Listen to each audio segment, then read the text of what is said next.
friends, I'm Koda Boy, and today we will learn how to make this snake game in Scratch. Let's get started. First, let's prepare our sprites.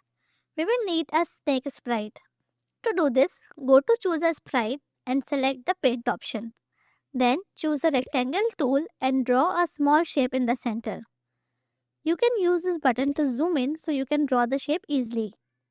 You can choose any color you like for it. Next, make two small circles, color them black, and place them on one side of the rectangle. These will be our snake's eyes. Then, take another rectangle and draw a shape on this side. Select this tool to reshape the object so it looks like a snake's tongue. I am making its color red. We will name this sprite Snake Head. Now, let's create another costume for this sprite.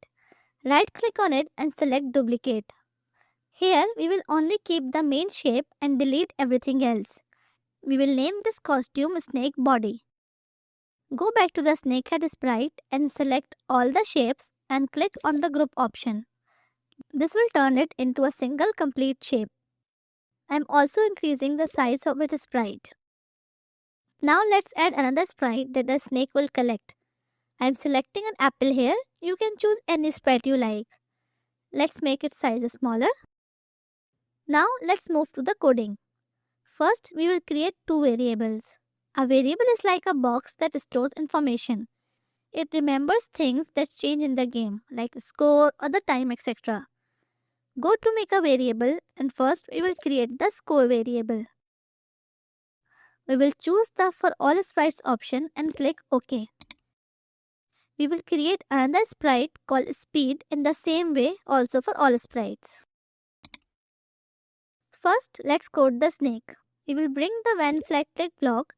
We want the score to be 0 every time the game starts. So, we will bring the set score to 0 block from the variable step. Next, we will bring the set speed to block and set its value to 4. By increasing or decreasing this value, you can control the speed of your snake's movement. To place the snake in the middle of the stage, we will bring the go to X and Y block. We will set the values to 0 because the center of our stage has an X and Y value of 0.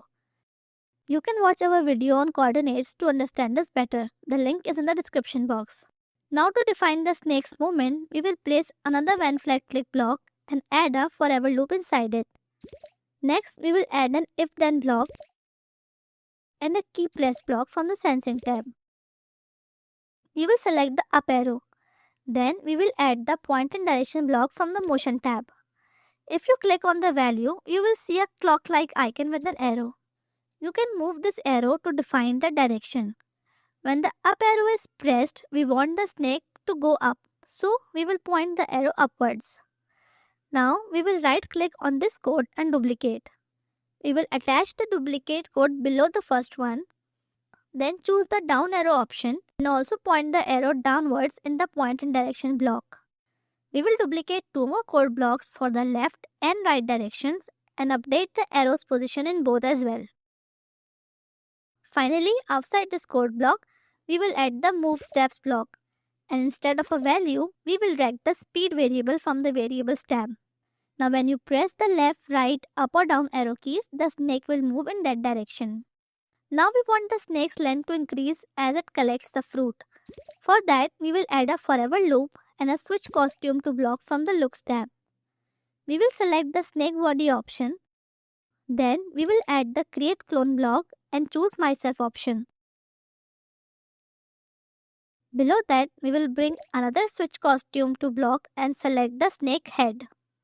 We are doing this because we want the snake's length to increase from the tail side or back side. Changing the costume makes it easy to see the snake's head and the clone that's created will become a part of the body.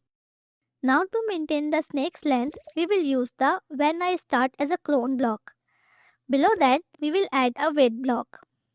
We will insert a multiply block from the operators tab, add the score variable and the value of 0.2 seconds. Lastly, we will add the delete this clone block.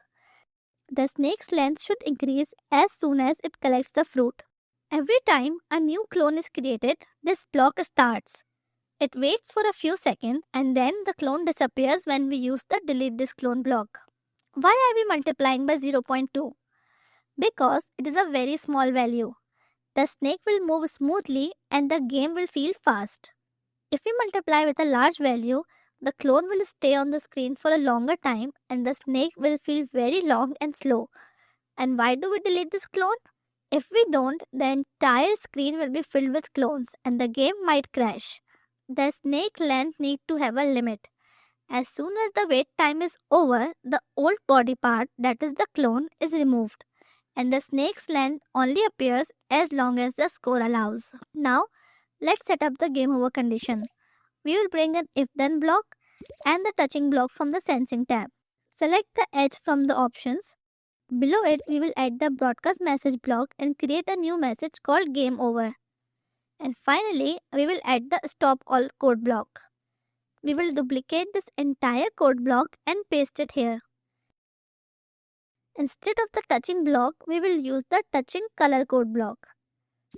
For the first color, we will select the color of the snake's tongue. For this, you can use this color picker tool. For the second color, we will choose the color of the snake's body.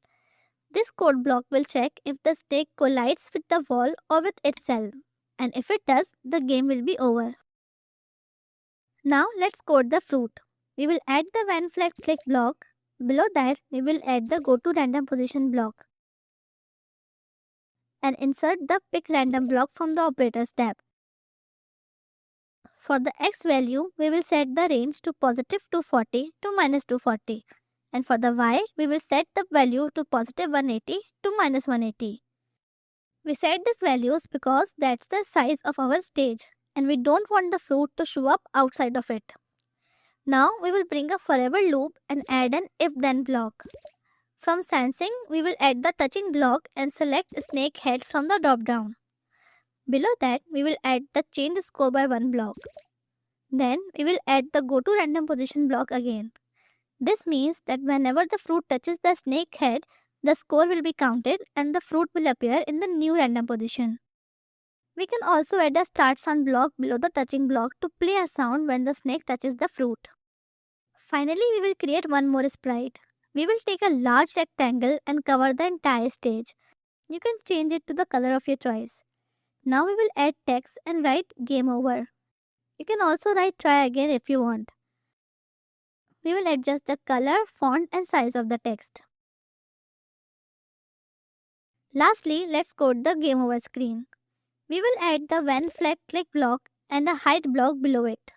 The screen should be hidden when the game starts. Then we will add a when I receive code block and select the game over option. Add a show block below it.